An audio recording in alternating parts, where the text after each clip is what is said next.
Assalamualaikum warahmatullahi wabarakatuh. Salam sejahtera untuk kita semua. Om Swastiastu, Namo Buddhaya, salam kebajikan. Yang saya hormati Bapak Dr. Hanif Al-Kadri selaku dosen mata kuliah Kepemimpinan Pendidikan, dan izinkanlah saya untuk memperkenalkan diri. Saya Amanda Virginia Ardianto dengan NIM 200002180. Pada video kali ini saya akan memaparkan hasil analisis saya terkait materi kiat dan cara mempengaruhi orang lain atau kelompok organisasi.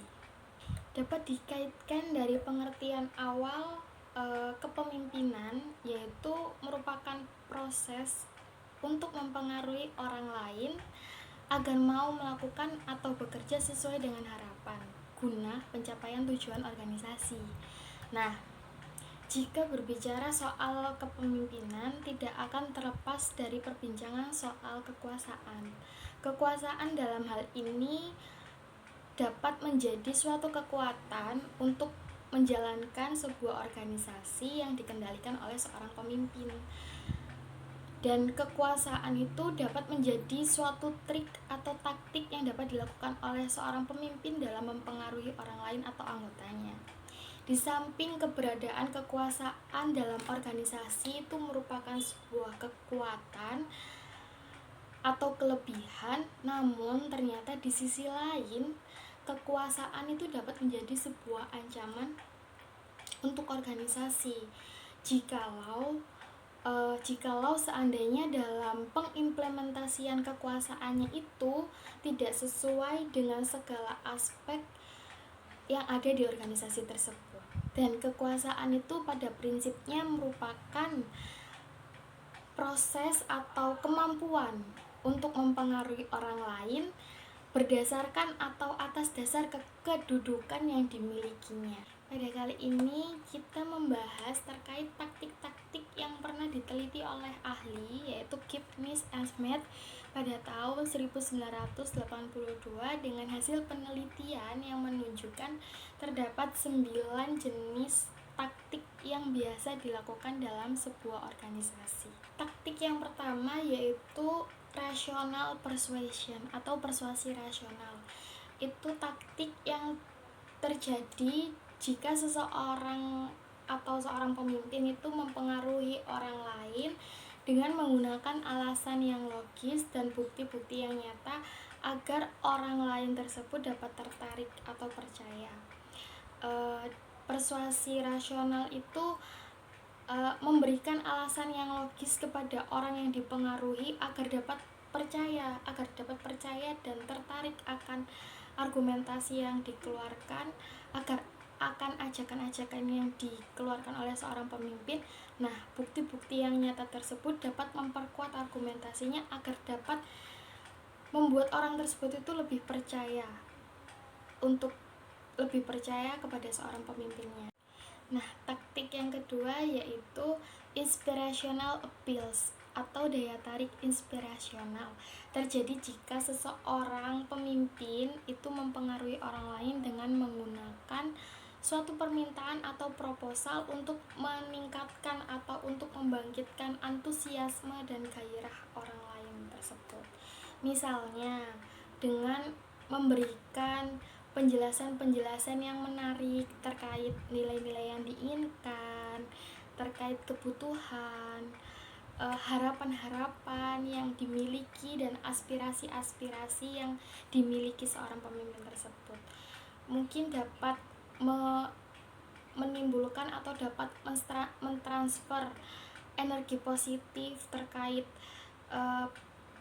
argumentasi-argumentasi dengan menjelaskan sebuah penjelasan yang menarik tentang nilai-nilai yang diinginkan seorang pemimpin dan bisa di-approve oleh orang lain yang dipengaruhi tersebut. Taktik selanjutnya yaitu consultation atau konsultasi. Terjadi jika seseorang mempengaruhi orang lain dengan cara mengajak dan melibatkan orang yang menjadi targetnya itu dalam sebuah partisipasi atau untuk berpartisipasi dalam pembuatan suatu rencana atau perubahan yang akan dilaksanakan. Jadi melakukan konsultasi atau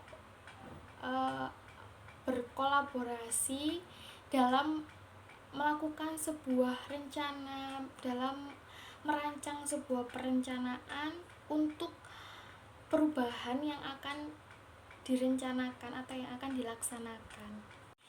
Taktik selanjutnya atau taktik yang keempat yaitu ingratiation atau menggunakan kata-kata manis dalam mempengaruhi orang lain.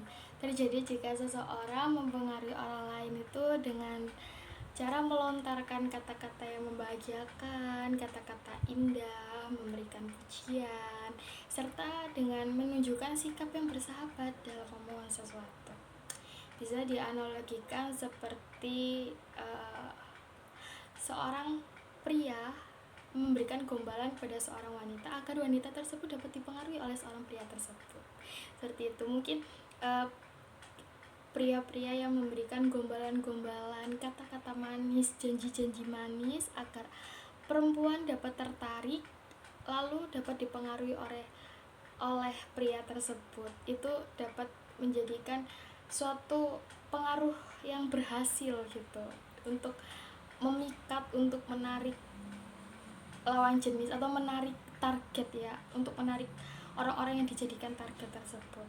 Taktik yang kelima yaitu personal appeals atau daya tarik pribadi. Terjadi jika seseorang mempengaruhi orang lain atau memintanya untuk melakukan sesuatu karena merupakan seorang teman atau seorang sahabat atau memiliki suatu hubungan lah, dan bisa dikatakan itu karena orang tersebut dianggap loyal. Dengan taktik ini tuh bisa dikatakan bahwa mempengaruhi orang lain dengan landasan atau dengan adanya suatu ikatan atau suatu hubungan antara dua orang atau lebih gitu, agar dapat mau melakukan apa yang diperintahkan gitu.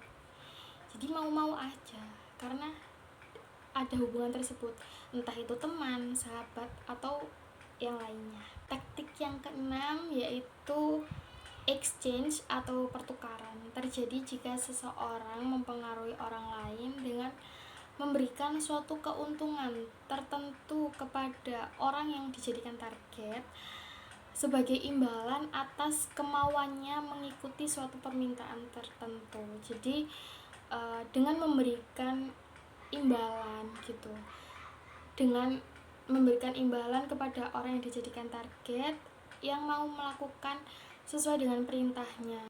Taktik selanjutnya yaitu coalition atau koalisi. Terjadi jika seseorang meminta bantuan dan dukungan dari orang lain, pihak ketiga, untuk melakukan bujukan sebagai alasan agar orang yang dijadikan target tersebut setuju atas pengaruh yang diberikannya. Jadi ini tuh bisa dikatakan bahwa orang yang mempengaruhi itu membutuhkan pihak ketiga untuk membujuk, untuk memperkuat gitu, untuk memperkuat dia agar orang yang dijadikan target itu bisa setuju, bisa mengikuti orang ini juga. Yang selanjutnya yaitu pressure atau tekanan. Itu terjadi jika seseorang mempengaruhi orang lain dengan menggunakan ancaman, peringatan, atau permintaan yang berulang-ulang dalam meminta sesuatu. Jadi mempengaruhi orang lain dengan cara mengancam agar orang lain itu bisa melakukan tersebut mungkin dengan terpaksa, pasti dengan terpaksa melakukan apa yang diperintahkan tersebut itu dengan terpaksa. Karena apa? Karena ya dia melakukannya dengan sebuah ancaman, sebuah peringatan. Taktik yang terakhir yaitu legitimacy, yaitu mengesahkan. Terjadi jika seseorang mempengaruhi orang lain dengan menggunakan jabatannya, kekuasaannya, kedudukannya, atau dengan menggunakan bahwa suatu permintaan adalah sesuai dengan kebijakan atau aturan organisasi. Dan dengan kenyataan biasanya orang melakukan pengaruh kepada orang lain itu bisa bisa menggunakan beberapa taktik sekaligus sesuai dengan situasi dan kondisi pada saat dia mempengaruhi ya. Jadi semua itu akan proporsional atau akan optimal jika dilakukan sesuai dengan situasi serta kondisi serta kebutuhan yang ada pada saat itu. Jadi bisa saja orang-orang mempengaruhi orang lain dengan menggunakan lebih dari satu taktik dalam satu waktu. Sekian dari video saya, dari video analisis materi kiat dan cara mempengaruhi orang lain. Semoga bermanfaat dan mohon maaf jika terdapat kesalahan dan kurang lebihnya. Terima kasih. Wassalamualaikum warahmatullahi wabarakatuh.